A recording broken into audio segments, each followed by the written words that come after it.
You rehearse the conversation over and over in your head, trying to find the perfect words, the gentlest way to share your hurt feelings with your husband, but it doesn't matter. The second that you say it, you see his jaw tighten and you hear him say, "Here we go again." He acts like you're overreacting. No wonder you're nervous to bring it up when this is what happens all the time. I have helped countless women change this exact dynamic so that they finally feel heard. And today I'm sharing 5 reasons why he gets so angry, and it's probably not what you think.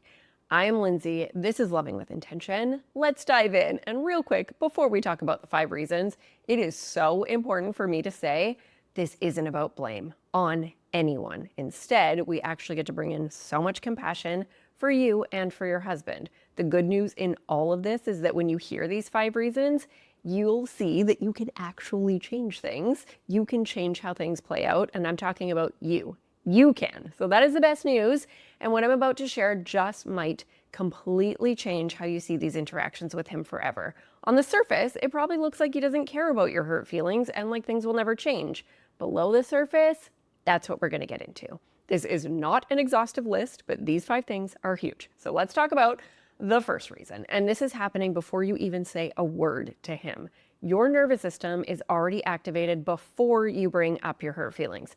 Just think about it. If you have been rehearsing this conversation over and over in your head, you have lots of experience of how this usually goes, and you hate it, your heart's probably racing, you feel a lump in your throat, your stomach's flip-flopping, you're trying to act normal as you approach him, even though you're freaking out on the inside.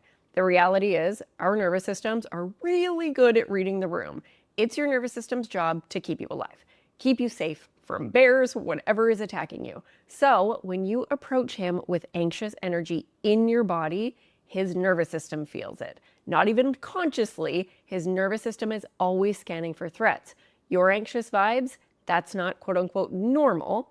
Anything that's not normal is seen as a threat to his nervous system. So by the time you even bring up your hurt feelings, even if you do it in the most perfect, healthy way, he's already in fight, flight, freeze, or fawn, protection mode. His defensive, angry reaction, it's coming from that place. And once you get this, you can actually work with it instead of against it, because your intention is to create closeness and understanding with him.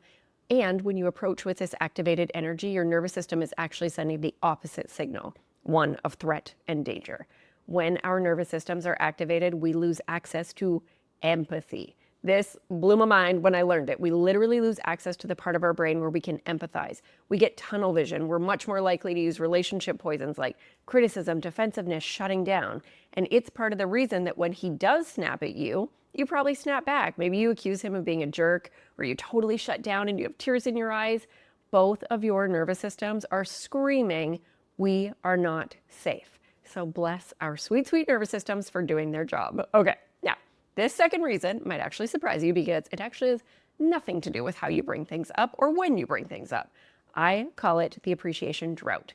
Here's what happens. When appreciation isn't regularly flowing in your relationship, his brain starts to expect criticism, even when there is none. It's like there's an invisible filter, and everything that you say gets run through this filter. You could bring it up gently, you're looking for connection, and he still hears, "You messed up." It's kind of like when things have been like crazy at work for a few weeks, your boss is talking to you about deadlines and all the work that there is to be done, and then they send you an email that says, "Can we chat?" Your brain would go straight to, "What did I do wrong? I'm getting in trouble," because you really haven't heard anything good lately.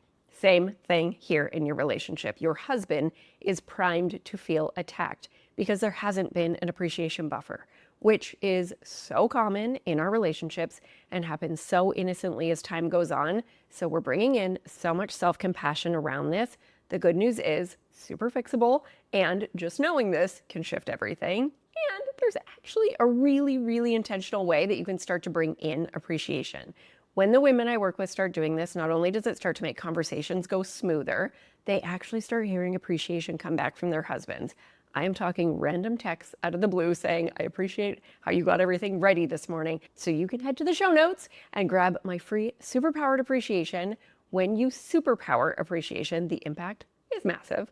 Now, number 3, this is another reason that your husband gets angry when you bring up your hurt feelings. And it has nothing to do with him not caring. It might actually seem really small and like it's not a big deal. The truth is, Often these conversations feel like they're coming out of nowhere for him.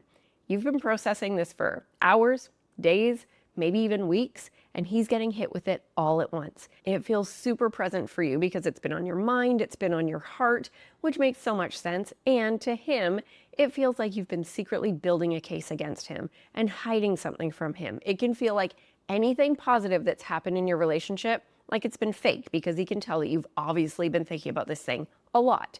And the fact that it's coming out of the blue, that is jarring to the good old nervous system. So just imagine your friend spent 2 weeks journaling about something that you did that hurt them. They're processing it with your other friends while hanging out with you, and then they drop it on you all at once, expecting you to be at the same level of processing as them, expecting you to know that this was coming. You probably feel ambushed. That's what's happening inside his brain, and it feels super hard. Now, the fourth reason, huge. I feel like I've said the word huge in this so much. It's real. If you share your hurt feelings and focus only on his actions without acknowledging your part in the dynamic, he hears pure blame. Even though that's not your intention, and I know that it's not, the reality is not owning your role makes him feel like he's the only one who ever does anything wrong, especially with his heightened nervous system. In these moments, I imagine like a Rolodex, which is really funny because who is using Rolodexes anymore? But I picture this Rolodex pops up in his brain of all of the good things he's done, like why is she not seeing these? And he sees all the hurt that you have caused him. It's just like boop, boop, boop, boop, boop. This is a completely human thing to do. When we hear that we hurt our partner, it doesn't feel good. We get out of our hearts, into our heads, nervous systems react, and we react. Most of the time when a challenging moment happens or you have hurt feelings around something, there's usually things for both partners to own and apologize, even if they don't seem obvious. This is the work that I do with my clients to find out what that thing is. You want to feel seen and heard and connected, which is so beautiful, beautiful, valid needs. And without owning your piece, it can add to the downward spiral. The good news, always, you can shift this. And the fifth reason, you finally work up the courage to say something, but it's right as he's heading out the door or just as he's falling asleep. I am smiling because I used to do this a lot. It is like you have been this close to saying it all day, and now you're seeing that opportunity slip away from you, so you just say it. It makes so much sense that we do this, and timing. It matters so much. His brain in these moments is in transition mode. He's either trying to get somewhere or he's shut down for the night. And when you bring up something emotional in that moment, his brain has to do this really fast gear shift from like practical tasks, leaving the house, or super sleepy to emotionally present and responsive. And honestly, that switch is hard for the brain to make. It takes actual energy. This is real science. So instead of being able to really hear you, his nervous system gets overwhelmed. Here we go, talking about our sweet, sweet nervous system again. His guard goes up and boom, it looks like he does not care at all. It is not that your feelings don't matter. It's that his brain wasn't in a state to receive them. You're trying to catch a train that's already headed down the tracks. But this is something you can totally work with once you understand what's happening. It is also super duper important to note, I am not saying that you cause your husband to react in a hurtful way. He has choice, he can do the healing work, he can do all the things. What I am saying is you absolutely have impact. You can't make him do the work or change. You can change your steps in the relationship dance. So if any of this resonates, remember, this is good news because you can change how these conversations go so that you finally feel heard and understood and connected with your partner. So don't worry because there is hope, and this is exactly what I help women do through my love journey process. It's what I talk about all the time. And the very first step, the most important step, is knowing exactly where to focus your energy so you can start changing the whole dynamic in your relationship, including feeling heard and being able to bring up those hurts and repair so that you're not just like building all of that resentment inside.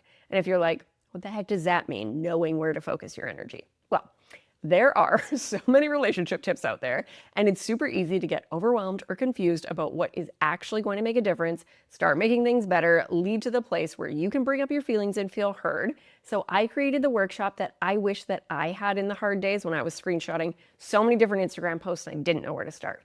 This is the workshop that takes away any confusion so that you walk away knowing the first steps to start feeling heard and connected, the steps that set everything else in motion.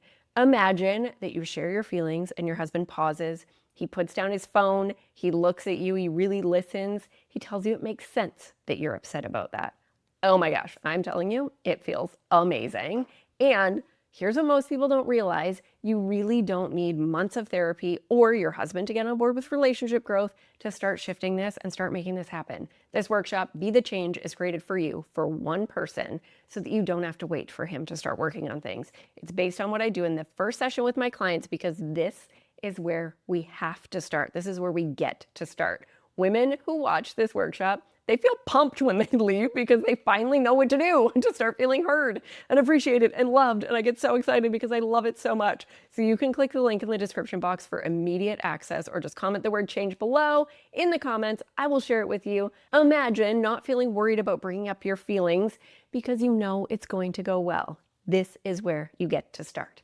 Your intentional action for this week is to give yourself a whole lot of love and pop the word change in the comments because you deserve to feel loved and all the good things. Thank you so much for being here. The video on the screen, this is where I share 7 things that I wish I could go back and tell younger me when things were so hard before we broke up, because they would have helped my struggling relationship so much, even if I had just changed one of them. I am sending so much love into your day. Remember that nothing changes if nothing changes. So go grab Be the Change, pop change in the comments. I'll give it to you. And let's make that change. And let's have a super intentional week. Bye.